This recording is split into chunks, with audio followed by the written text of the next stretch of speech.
Alléluia, que le nom puissant de l'Éternel soit magnifié.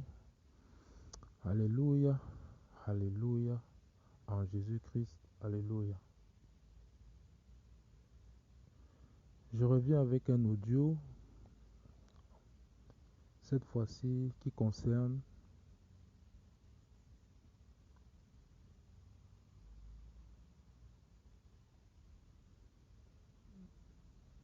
j'ai oublié l'enchaînement de mes pensées. J'ai oublié ce à quoi j'avais pensé. Ça avait trait aux enfants, aux abus. Bon, pas particulièrement les enfants, mais les abus, que ce soit enfants, adultes ou différentes catégories de personnes les- qui ont subi ces abus, qui subissent ces abus. Bon, je vais commencer par les enfants parce que euh, j'ai vu une photo aujourd'hui sur les réseaux sociaux, une photo qui est troublante. En fait, pas qui est troublante, mais bon, pas qui n'a pas l'air aussi troublante parce qu'on fait ça à un petit enfant qui n'est même pas encore conscient. Donc on voit une femme qui met un petit enfant inconscient sur elle de manière provocante, choquante. Moi, elle me dit, la seule chose que j'ai pu dire, c'est que les parents, quand les parents ou des adultes font des choses avec leurs enfants qui sont pas saines, ils savent pas qu'ils transmettent des esprits à leurs enfants, qu'ils transmettent différents types d'esprits parce que avec l'abus vient plusieurs types d'esprits qui vont changer le cours d'une vie complètement, qui vont façonner la vie d'un individu et dans le sens négatif, forcément dans le sens négatif. Si tu abuses de ton enfant, le résultat sera forcément des esprits de type esprit. Déjà, tu vas casser la personnalité de ton enfant. Tu vas le rendre soit timide, soit autiste, soit... Tout ça, ce sont des esprits. Parce que derrière ce monde physique, il y a des mondes spirituels.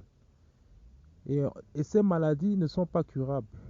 On a beau dire ce qu'on veut, elles ne sont pas curables par un médicament, peut-être par une thérapie, mais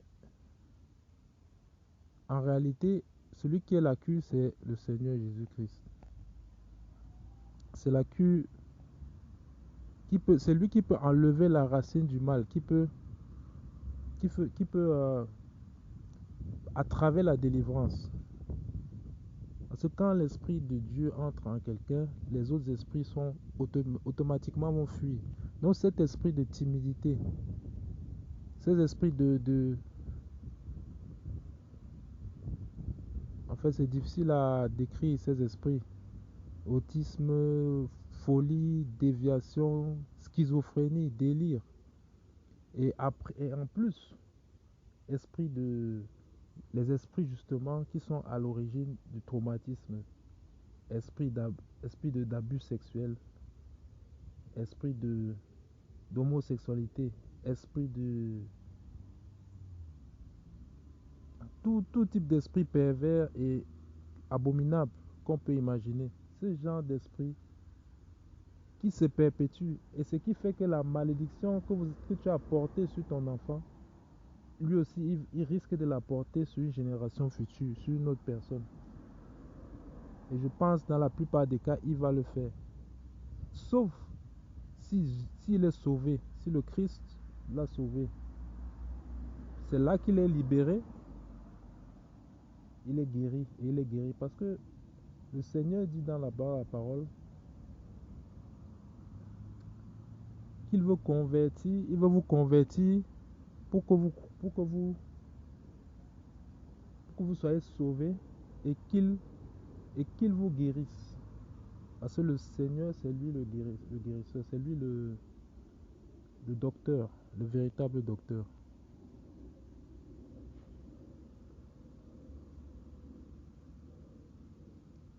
C'est un sujet très délicat, question des abus. Parce qu'il y en a sur adultes, sur enfants, il y a sur femmes, sur hommes. Et voilà donc les résultats que cela entraîne. Donc quand j'ai vu cette photo, ma seule pensée spirituelle, c'était que la personne qui fait ça automatiquement prépare son enfant à être, à démarrer dans la vie avec des caractéristiques, avec des comportements. On va remarquer chez cet enfant des comportements impurs dès le bas âge. Parce que les gens croient que, les gens croient que le sexe est pur. Mais en fait, le sexe est impur. C'est naturel, mais c'est pas pur. Parce que ça ne traversera pas la porte du royaume des cieux. Le sexe ne traverse pas la porte du royaume des cieux. C'est ça qu'il faut savoir. Le sexe reste ici. Et ce sont des choses qui se font dans les ténèbres. C'est pas pour rien que ça se fait dans les ténèbres, dans le noir. Et c'est pas pour rien aussi que on se dénude dans le noir. C'est pas pour rien qu'on boit quand il est nuit. Parce que l'heure normale pour boire, en général, dans les traditions, dans toute l'histoire de l'humanité, c'est toujours la nuit. Bon, même ceux qui boivent, parce que l'alcool aussi, ce n'est pas une nécessité.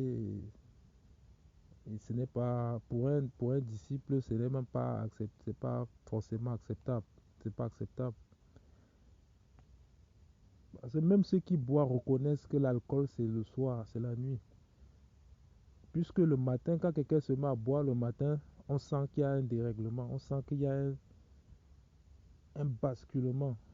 Là, il a basculé dans l'exagération. Là, il a exagéré. Tout le monde le sait qu'il a exagéré. Mais personne ne veut. Personne peut dire que. Mais tout le monde le reconnaît. C'est comme boire pendant la grossesse. Tout le monde reconnaît que l'alcool, pour une femme enceinte, c'est mauvais. Parce que l'alcool a des caractéristiques, des propriétés qui attaquent le corps. Qui attaquent le corps, ce n'est pas un élément, c'est un médicament. L'alcool, c'est un médicament à la base. Et je pense que c'est dans la nature, ça sort de la nature pour ce but précis et non pour s'évader de la réalité. Si la Bible parle de l'alcool dans le sens en disant donner du vin à celui qui a des problèmes de cœur ou à celui qui va mourir, donner du vin à celui qui, a, qui est accablé par la pauvreté, ça c'est vraiment, je pense que c'est dans le cas où la personne est une personne mondaine, ce qui est naturel pour un mondain, mais pour un croyant, ce n'est pas naturel. Et, et comme le croyant est hors du monde, il ne peut pas se réduire à l'alcool. Puisque la parole de Dieu, c'est son vin. Le vin de l'alcool ne peut pas remplacer la parole de Dieu. La parole de Dieu satisfait 1000 fois mieux que le vin. Et sans les conséquences, sans les effets nocifs. On connaît tous les effets de l'alcool. Alors que la parole de Dieu n'a que des bénéfices. La paix, la joie, l'amour, la bonté, la bénignité, la tempérance, la bienveillance. Toutes ces choses. Les fruits du Saint-Esprit. Et c'est ce qu'on transmet aux enfants. On peut même transmettre l'amour de l'alcool à ses enfants. On peut transmettre. Peut-être si vous avez bu dans le ventre de la mère, bon, peut-être, je sais pas, bon, peut-être j'exagère, mais peut-être l'amour même de l'alcool. Ou bien la capacité à tenir l'alcool. Ça, c'est autre chose. Ouais. Mais nous, on prend à la légère, en fait. Nous, on prend à la légère. Dans nos familles, on prend toutes ces choses à la légère. Ou bien appeler son enfant par des petits noms, tout ça, bon, c'est parce que derrière dans ce monde, il y a un monde spirituel. Donc il faut connaître les règles, il faut connaître les principes, il faut connaître la loi de ce monde. C'est pour ça que mon peuple périt faute de connaissances. Mon peuple périt faute de connaissances. Avec tout ce que le développement, la colonisation, l'esclavage, la colonisation, euh, quand on a adopté toute la culture, les nouvelles cultures, en fait, en Afrique, ce changement n'a pas apporté que de bonnes choses, puisque on a pris avec les bonnes, on a pris aussi les mauvaises choses. Ce qui ne veut pas dire qu'à l'origine, nos civilisations étaient parfaites. Mais aujourd'hui, on constate quand même une dérive dans nos familles, dans les maisons. On constate une dérive. On a constaté, ça fait un moment déjà qu'on constate une dérive. Une dérive. C'est parce que au fur et à mesure, on a oublié Dieu. Au fur et à mesure, on a oublié Dieu dans les foyers, dans les familles. Les gens se demandent pourquoi ils ont des problèmes de couple. Moi, je pense que c'est Dieu. Bien que je ne sois pas un expert dans cette matière, puisque je n'ai pas beaucoup d'expérience dans ce domaine. Mais c'est la présence de Dieu. Parce que si vous êtes deux personnes décidées dans votre foi, conscients, avec toute la connaissance de la parole, toutes les connaissances spirituelles, il y a moins de chances que vous tombiez. Déjà, quand vous êtes seul et que vous avez la foi, vous ne tombez pas. Parce que le Saint-Esprit est toujours là avec vous pour vous ramener sur le droit chemin. C'est pourquoi il est important de croire, il est important de connaître. Avant de faire un enfant, il faut se préparer, il faut connaître. Je dis ça, mais je dis ça aussi pour moi. Et bon, je suis content quand même de ne pas avoir fait un enfant avant de confirmer, quoi. Alléluia, gloire à Dieu. Alléluia, béni soit le nom de l'Éternel. Amen.